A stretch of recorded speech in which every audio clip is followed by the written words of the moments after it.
Hai, Mike di sini. Selama ini, sistem AIO atau All-in-One PC bisa dibilang produk yang segmentasinya niche. Dibanding laptop, dia nggak portable. Dibanding PC, dia juga punya performa hardware dan upgradability yang terbatas. Nah, pertanyaannya, apakah Lenovo bisa membuat AIO PC yang relevan di era Windows 11? Saatnya kita lihat.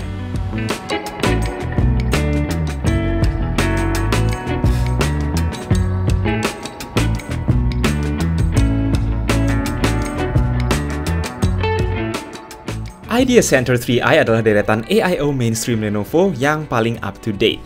PC ini tersedia dalam ukuran layar 22, 24, atau 27 inci. Sampel yang dikirimkan ke kami ini adalah yang berukuran 24 inci. Nggak terlalu besar, nggak terlalu kecil. Cocoklah untuk meja kerja yang nggak terlalu besar, nggak makan tempat lebih banyak dari monitor 24 inch pada umumnya. PC ini dari sananya udah dipasangkan kaki ya, nggak perlu repot-repot rakit lagi, dan toh tidak kompatibel dengan face mount. AIO ini memang khusus dirancang buat ditaruh di meja. Monitornya sendiri tidak bisa di-swivel ke kiri kanan, hanya bisa diarahkan ke atas bawah sedikit. Mekanisme yang sederhana, nevertheless kelihatan elegan dan modern. Disertai pengerapih kabel yang bisa dipasang. Tombol power ada di punggung ujung kanan bawah, jangan sampai bingung. Oh iya, di kakinya ini terdapat tempat buat naruh HP secara landscape. Menarik ya, karena sekalipun kerja dengan PC, hampir semua dari kita selalu ditemani smartphone juga, ya nggak? Dalam paket pembelian disertai juga keyboard dan mouse berkabel. Disayangkan ya nggak wireless. Biar setupnya kelihatan kekinian, makanya gue prefer buat pakai keyboard dan mouse punya sendiri aja. Karena ini AIO, perihal monitor tentu sangat penting. Saat ini hanya tersedia pilihan Full HD IPS dengan game mode dan kualitas yang memuaskan untuk standar content creator casual. Terdapat juga opsi touchscreen bila perlu, mengingat Windows 11 sangat friendly dengan interface touchscreen.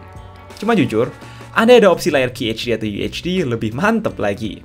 Bisa jadi satu alasan buat beli AIO. Karena layar 24 inch bisa lebih mengoptimalkan resolusi tinggi dibandingkan sebuah laptop 15 inch ke bawah. Lanjut lagi ke percolokan, semua port terdapat di punggung, sehingga tidak ada port yang mudah diakses dari depan kecuali nambah USB hub, kecuali headphone jack di dagu. Di punggung kita bisa menemukan colokan power, 2 USB-A 3.2 Gen 2, HDMI out, LAN port, serta 2 port USB 2.0. Disayangkan sekali, sebagai produk tahun 2021, tidak ada satupun port USB-C di zaman yang udah serba USB-C. Kenapa gitu ya? Padahal mestinya ini bukan perkara yang sulit. Lucunya, masih ada DVD drive yang bisa kalian temukan di samping kiri. PC tahun 2021 masih punya DVD drive, ya ini sesuatu banget gitu. Berhubung bezelnya relatif tipis, webcam di mana nih? Jawabannya ada modul pop-up di atas yang mereveal smart webcam dengan opsi sensor IR buat login biometrik. Keren kan? Ditanya kualitas webcamnya sendiri, beginilah keadaannya. Sayangnya nggak spring-loaded, jadi mesti ditarik secara manual. Walaupun ini bukan produk yang ditujukan buat para content creator serius apalagi gamers, performa yang memadai tetaplah vital untuk workload kantoran zaman sekarang yang banyak melibatkan elemen-elemen visual. Tidak sekedar dibekali CPU Core i5 Tiger Lake setara Ultrabook, ada juga bantuan oleh GPU discrete GeForce MX 450. Dengan thermal mass dan body yang jauh lebih besar dari laptop, Core i5 di sini performanya udah kayak i7 aja. Nembus skor 950-an di Cinebench R15, juga disertai konsistensi yang bagus. Cukuplah jika mau edit-edit video ringan atau render 3D di Blender. Udah sering ya kita juga tes, nggak perlu terlalu dalam lagi dibahasnya. Soal GeForce MX 450-nya sendiri, kita juga udah sering coba disertai VRAM 2GB yang memungkinkan kita bisa menjalankan banyak game di setting low hingga medium.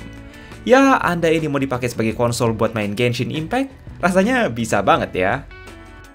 Unit sampel ini sayangnya tidak boleh kami buka, tapi manajemen panasnya yang ngebuang panas via exhaust di atas actually bisa nge-maintain suhu jeroannya yang setara Ultrabook dalam zona aman. Terdapat 2 slot RAM SODIMM yang keisi 8GB dalam konfigurasi dual channel. So, kalau mau upgrade berarti mesti ditukar. NVMe bawaan adalah sebesar 512GB, tapi kabar baiknya ada pada slot 2,5 inch quick access. Jadi kalau mau nambah hard disk atau SSD 2,5 inci lagi, nggak perlu repot bongkar-bongkar. Idea Center 3i ini dilengkapi power supply 120W sejenis dengan adapter laptop Lenovo standar. Sebagai tambahan, kualitas speakernya lumayan, ada 2 speaker stereo di dagu yang berlabel Harman.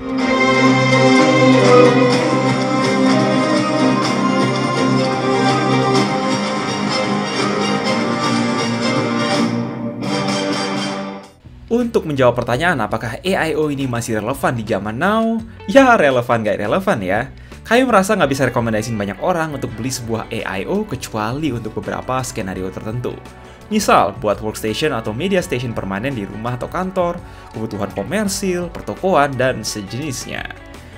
Dan intinya nggak repot gitu. Ini ibaratnya beli PC layar 24 inch yang nggak perlu dirakit atau di-setup lagi. By the way, untuk Idea Center AIO ini bakal ada versi AMD juga. Cuma masuk atau enggaknya ke Indonesia, mesti kami confirm lagi. Itu dulu intinya untuk AIO dari Lenovo ini. Menurut kalian sendiri gimana? Yang mau mending dipersilahkan. Jaga terus kesehatan, jangan lupa like dan share, and as always, stay safe.